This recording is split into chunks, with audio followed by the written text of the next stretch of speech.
ये आपसे किसने कहा मामी जी कि मैं मम्मी जी का ध्यान नहीं रख सकती? जरूर आपको कोई गलतफहमी हुई है।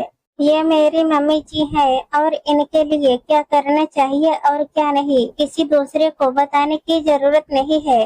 ना ही मम्मी जी अकेली है, तन्वी ने कमरे में घुसते हुए कहा और साथ लाया चाय नाश्ता उनके सामने रख दिया। तन्वी की सास कंचन देवी कातर निगाह से अपनी बहू को देख रही थी। कंचन देवी से मिलने आई कंचन देवी की भाभी और उनकी बहू कुछ देर उनसे बातचीत कर बहू के खिलाफ कान भर कर चलती बनी। तन्वी उनके जाने के बाद सास के कमरे में आई और चुपचाप बर्तन समेट कर चली गई। न सास ने कुछ कहा न तन्वी ही कुछ बोली। कंचन देवी अपने बिस्तर पर पड़ी हुई थी, जानती थी तन्वी उनसे कभी कुछ नहीं बोलेगी पर अपनी तरफ से उनकी सेवा में कोई कसर नहीं छोड़ेगी। 2 दिन पहले की ही तो बात है, कंचन देवी बड़े चाव से अपनी महिला मंडली के संग भजन कीर्तन और बहु पुराण कर रिक्शे से घर आ रही थी कि एक गड्ढे में रिक्शा गिरा और कंचन देवी के कमर में जोरदार चोट लगी। गनीमत यही रही कि कोई हड्डी नहीं टूटी, पर शरीर में कई जगह खरोंचें आई और पूरे बदन में दर्द की लहर दौड़ गई। चलने फिरने में भी थोड़ा कष्ट तो हो ही रहा था, ऊपर से पैरों में सूजन आ गई थी जो सिकाई और दवा से चली जाएगी ऐसा डॉक्टर ने कहा। अब दिन भर इधर उधर घूमकर बहू की ढेरों बुराई करने वाली कंचन देवी के समझ नहीं आ रहा था कि बहू उनकी सेवा करेगी भी कि नहीं। उन्होंने बहुत सोचकर अपनी बेटी को फोन किया, वो आ जाए और माँ की सेवा कर ले, पर बेटी कहाँ यह सब करने वाली थी। घर के हजारों काम गिना कर न आ सकने की अपनी मजबूरी कह डाली। जो भी कंचन देवी की तबीयत का सुनता मिलने चला आता, अब जो हर समय अपनी बहू की तारीफ इस तरीके से की हो तो लोग तो सास से हमदर्दी जताने आएंगे ही। रात को तन्वी कंचन देवी के लिए खाना लेकर कमरे में आई। बेड पर एक छोटा मेज रख उस पर प्लेट रख कर बोली, खाने में दिक्कत हो तो बता दीजिएगा, मैं इधर ही हूँ। कह वह उनकी रात की दवाइयाँ निकालने लगी। बहू अपनी सास को माफ नहीं करेगी। अचानक से कंचन देवी ने कहा, किस बात की माफी मम्मी जी, और आप क्यों मांग रही हैं? तन्वी अचानक उनकी तरफ देखते हुए बोली, बहू तू सब जानती है, मुझे पता है आज की बात से तू बहुत दुखी भी है। भाभी के साथ मुझे वो सब बात नहीं करनी चाहिए थी, उनकी अपनी बहू से तो बनती नहीं, मुझे सिखाने चली थी। रोटी का कौरा हाथ में थामे रुधी गले से कंचन देवी कहने लगी, जो हुआ सो हुआ मम्मी जी, पहले आप खाना खाइए फिर बात करते हैं। तन्वी सास के हाथ को पकड़कर रोटी का कौरा मुंह में देते हुए बोली।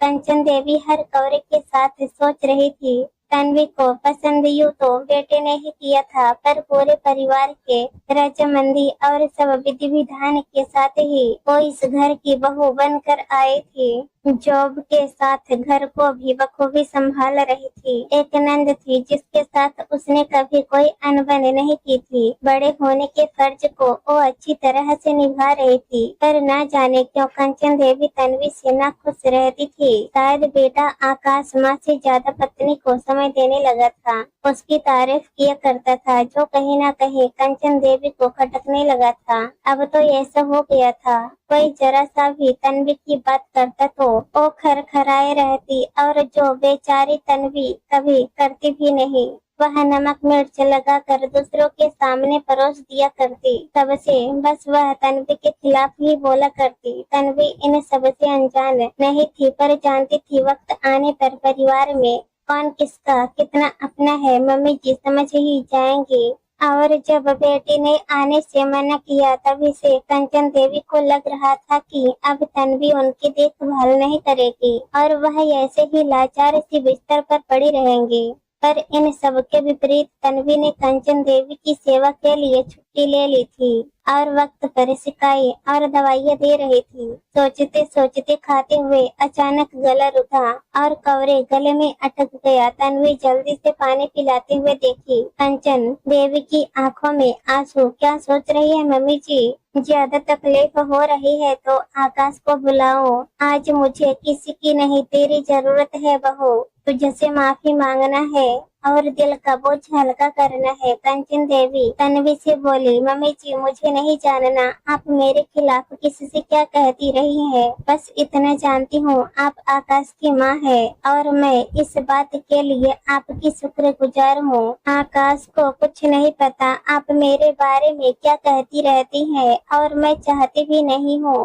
वो ये सब जाने। बस एक ही बात आपसे कहूँगी, आप जितना किसी दूसरे से कुछ कहेंगी उतना उनको कहने का मौका मिलेगा। यह हमारे घर की बातें हैं, आपको मुझसे कोई शिकायत हो सीधे मुझे कहिए। यो दूसरे तीसरे से कहने से वह हमारे रिश्ते को कमजोर करते चले जाएंगे। परिवार में रहने का मतलब ही यही होता है, किसी का सुख दुख सबका होता है। आप तकलीफ में हैं, कोई करने नहीं आएगा, बातें बना कर चले जाएंगे, पर आप मेरा परिवार है। आपको मैं जितनी अच्छी तरह जानूंगी समझूंगी, दूसरे कभी नहीं। बस आज के बाद ना तो आप किसी की बुराई सुनिए ना किसी की करिए। हम एक बार अपने घर के दरवाजे सबके लिए खुला छोड़ देंगे। लोग हमारे घर की कही अनकही बात भी नमक मिर्च लगा कर करेंगे। जब हम किसी के खिलाफ एक कहते हैं वो मजे लेकर चार और जोड़ देता है। तन्वी सास के हाथों को प्यार से सहलाते हुए बोली, सच में बहू तेरी सास से यही गलती हो गई, अब नहीं होगी। जैसे परिवार को संभाल कर रखने की जिम्मेदारी तेरी है तो बुरी बला से बचाने की जिम्मेदारी मेरी होनी चाहिए। और मैं अच्छी भली बहू को बड़ा बनाने चली थी, अब कोई कुछ कहा तो मैं उसे चुप करा दूंगी। कंचन देवी ने कहा, यह हुई ना माँ वाली बात, अब चलिए दवा खाकर आराम करिए, कल फिर कोई न कोई तो मिलने आएगा ही, यह देखने की आपके परिवार में आपकी बहू आपका ध्यान रख भी रही है कि नहीं। तन्वी के ऐसा कहते ही दोनों सास बहू हंस दी। सच ही तो है, अपने परिवार के किसी भी सदस्य के खिलाफ आप जरा सा कुछ भी कहेंगे, सामने वाले को मौका मिलेगा और वह परत दर परत बातों की झड़ी लगाकर आपके परिवार की धज्जियां उड़ा देंगे, चाहे वह अपने विचार में कैसा भी हो। परिवार की इज्जत अपने हाथ में होती है, चाहे वह सास बहू का रिश्ता ही क्यों ना हो। इसलिए अपने रिश्तों के खिलाफ कहने से पहले एक बार सोचना जरूर चाहिए। दोस्तों कहानी पसंद आए तो हमारे चैनल को सब्सक्राइब कर देना। धन्यवाद।